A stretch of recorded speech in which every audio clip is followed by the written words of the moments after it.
आज आम घरे बिना तेल रे पकुड़ी बनईकी रेडी करवा ता पुणी 10 रु 15 मिनट भितर आपर पूरा क्रिप्सी भितर पूरा नरम घरे आपण मैंने गोटे थर ये पकुड़ी को बनइबे ना समस्ते खुशी रे खाइबे आउ टेंशन फ्री ही खाइबे जेहेतु बिना तेल रे बनी थाए आउ टेस्ट मध्य बहुत भल आसीबो। नमस्कार, प्रतिदिन रोसई को आपण मानकु अनेक अनेक स्वागत। आपण मानकु अनुरोध रहिला जदि चैनल रे नुआ अछंती प्लीज चैनल को गोटे सब्सक्राइब करनेबे। आपण मानकु गोटे छोट अनुरोध प्लीज वीडियो को गोटे लाइक करेंगे। प्रथम आम कौन करा पकुड़ी बैटर बनइबा से गोटे मिक्सिंग बाउल नहीं बाउल रे आम कौन करा गोटे कप देदबा बेसन। गोटे कप बेसन रे आम ये यूज करवा आधा कप सुजी जेहेतु ये आम बिना छाणिक बनइबा जेहेतु क्रिप्सी बनइब से सुजी निश्चय यूज करेंगे।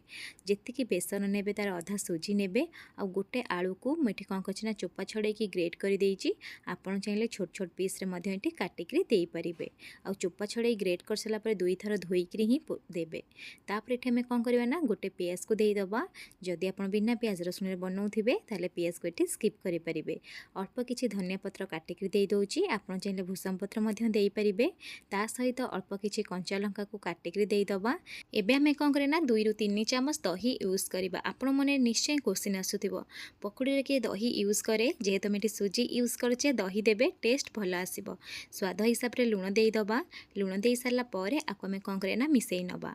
आपड़ जदि चाहिए ये किसी परिबा को चॉप कर दे पारे ता सहित जुआणी नहले जीरा यूज करें। जेहेतु ये पकुड़ी को आम बिना छाणिकी बनइबा से बैटर कंसिस्टेंसी पूरा परफेक्ट हवा दरकार जहाँफल पकुड़ी पूरा ऊपर क्रिप्सी रहा सहित भितर सॉफ्ट हम। देखिपे मिसई सारापर 2 चामच पानी देदेवी। पानी दे सारापर आपको आम कौन करना प्रथमे टिके भलसे मिसई नवा।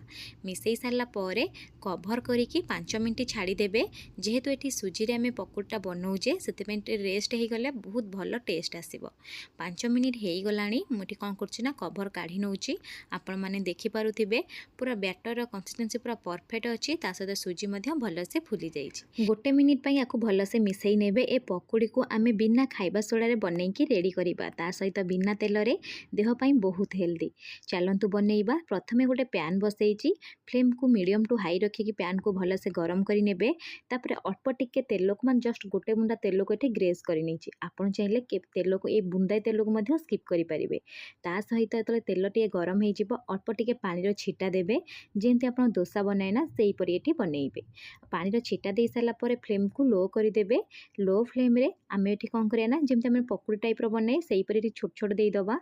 जी जगह हम प्रथम से देवे दे सारापर फ्लेम को लो रखिकी 3 रु 4 मिनट कभर करके छाड़ीदेवे।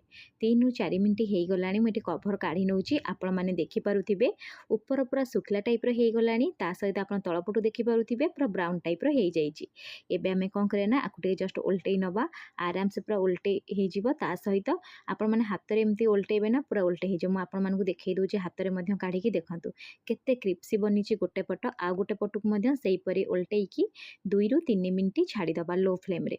2 रु 3 मिनट छाड़ीदेवे देखिए पूरा परफेक्ट हो मो 2 रु 3 मिनट हो गला। एबे मु कौन करबी ना आ गोटे पट को काढ़ीदेवी। देखिपे केते सुंदर से आम बिना तेल रे पकुड़ी बनी पूरा रेडी सरला। यही प्रोसेस हिसाब से आम सबको बनई नवा। बनई नहीं सारा पर गोटे प्लेट रखी नहीं आपण मैंने देखिपे केते बढ़िया से बनी। आपण गोटे थर यहीपरि बनातु। केमिति बनिला मो सहित कमेंट सेक्शन रे शेयर करंतु। जदि आपको वीडियोटी पसंद आसीथिबो प्लीज वीडियो को लाइक करने सहित चैनल नुआ थिले सब्सक्राइब करनेबे। धन्यवाद।